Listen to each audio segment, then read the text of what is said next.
This is Jack Fishman behind the camera speaking to conductor Christopher Seaman. Christopher, you've been our artistic advisor for 2 years, and we're about to start on October 2nd with a new music director. Maybe you could answer a question that probably puzzles many audience members. Why is it that conductors look so different? You don't look at violinists and see them holding it different ways. Why are conductors so unbelievably different? I think it's because conducting is all about communication, and we all communicate differently. Tall people wave differently from short people. Fat people express themselves with their hands differently from thin people. Your personality, your temperament, your physical type affects how you communicate with your body.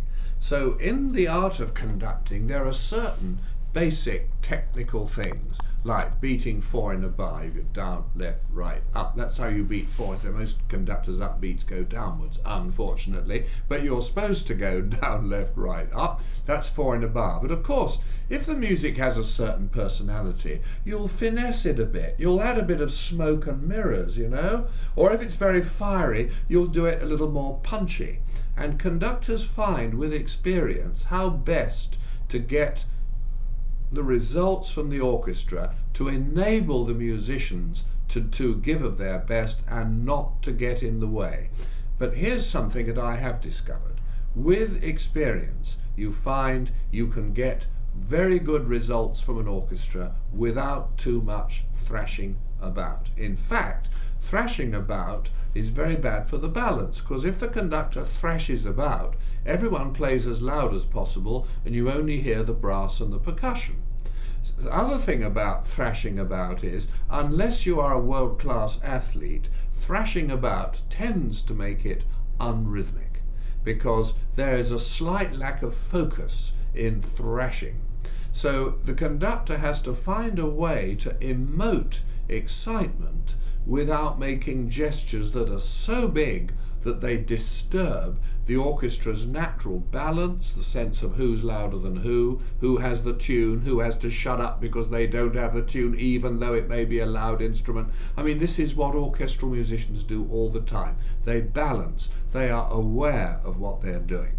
And if what the conductor's doing looks different from what the orchestra needs to be doing, the orchestra has to play not with what they see, but in spite of what they see. So if the music's very precise and the orchestra trying to go and they see wah wah wah wah from the conductor, they are playing in spite of what they see. And a good orchestras can do it, but it's far less productive. If the music's very quiet and the conductor's thrashing around, it's very hard to play quietly when the conductor is conducting what looks loudly. And so many conductors feel that less is more. When I started conducting, the former principal viola player of Sir Thomas Beecham in the Royal Philharmonic, Fred Riddle, said to me, "If the beat is big, nobody looks."